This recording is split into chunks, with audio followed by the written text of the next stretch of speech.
time and effort to learn some parent that gets ran over. Progress equals happiness. With my kids, like, how much am I spoiling them or entitling them? Well, it's funny. Like sometimes, like I'm actually not too soft on my kid. I thought I'd be a much softer dad, decent, but I'm also. My dad was a military dad. My grandfather was a military. And I realized even though I wasn't in the military, I'm pretty stern when it comes to my expectations. And I raised my voice quite a bit. I never thought I'd be a person because I never at work raised my voice. But when you don't have the English language available to a 1 or 2 year old, the only thing that they understand is the variation in your voice. So I raised my voice so that it's like, don't do that. No. And, but he's very emotional. Just learning how to get around it. I'm sure it's just because he's 2. You know what I mean? I don't know. Yeah. I'm not a coddler. Maybe I am because I like cuddling with my son and snuggling with him and stuff. But I'm if he's not doing something that I like, there's no. Stop that now. Absolutely not. You will get spanked if you continue on. Once he got past 1, it was like, okay, now discipline is part of your life. We're going to get you on track. You're going to be a very good man, and Dad's going to make sure of it. It's a little bit more stern than my wife likes sometimes.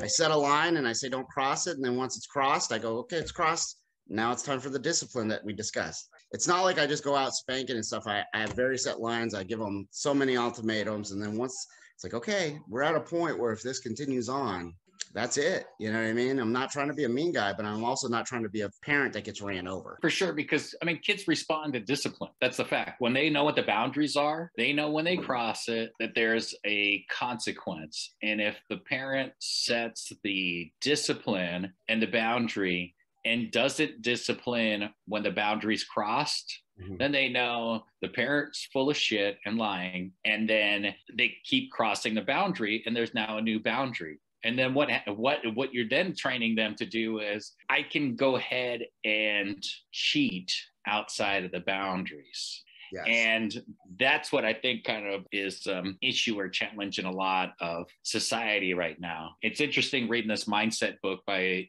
Carol Dweck about a fixed mindset and a growth mindset. The way she really breaks those things down. One of the things that really stands out is this idea that we kind of created this idea, and it started for us as this kind of Gen Xer as we were turning into our 20s. If you're just a natural talent at something, you're focused on that. Whether you're a natural or not, it's like everybody has the ability to put in the time and effort to learn something and grow. But how do you respond? Because of the society is like, oh, I want things to be easy and I want it to be a natural talent. But it even goes to like learning how to edit videos.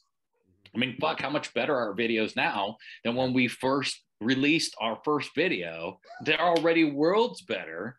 And when I really think about it, it's like, how much time have I actually spent even learning and getting better specifically just to do that? Like, oh, here's just a practice video.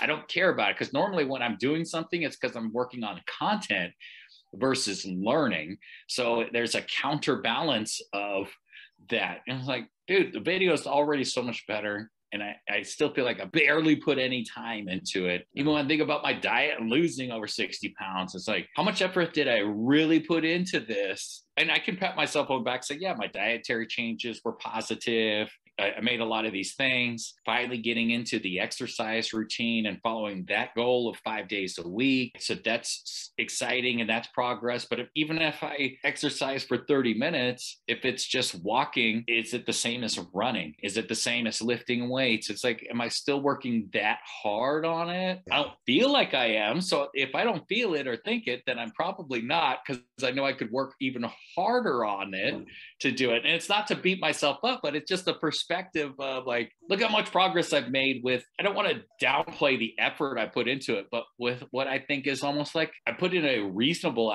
effort, but I wouldn't say I gave it 100%. Yeah, you're not at the gym 3 times a day busting out weight, having trouble sleeping. Like it's not a major sacrifice. It's just a change. Exactly. The change just has an amazing impact. Yeah, so that's what's so weird about kids and everything else. And I find that that's part of the reason I think I got stuck, because it's like, oh, I had this failure, I had this challenge, or I haven't been able to get this job. Instead of spending the time to reflect back on how could I make this a better interview? And what do I have to do next time to make this a killer interview overview so that I'm representing my true potential and my experience and my skill set. My fixed mindset would say, well, it's because, I damaged my brand, or it's, just not a good business environment, and these other things. But did I really put in the effort to fucking do what I was supposed to do to actually grow and improve for the next time? No. And ultimately, it still comes down to that. Like, I still haven't done that. So it's nice to make progress. And again, I'm not beating myself up for that, because I'm making progress. And I love this concept from Tony Robbins. Progress equals happiness, because when you make progress, you feel good. And when you feel good, that generates happiness. It's a no fucking brainer there. That's actually a great way to put it. Progress equals happiness. That's a simplistic way to put something that's very complex down. But to your point, like I was explaining to my wife, I was saying, well, maybe this person needs to identify goals. And she was saying, well, that works for you making your document, but that's not necessarily what makes someone else feel good. You know what I mean? I said, you're absolutely correct. The document and setting goals works for me, but someone has to have some motivation to do something. And I think you just simplified exactly what it is, because this document for us is my thing and it's working extremely well, but that might not be for everybody. Yep. And so the answer might be, what are you doing? Because if you're not feeling like you're doing something every day and progressing in a positive way, then you get stagnant. That is by far, like you said, where you fell into it. And I think with me, the moment that when I talk about that slump I got into, wasn't because I'm not a motivated person. There was a moment where in my mind, I stopped thinking that I had the capability to make progress.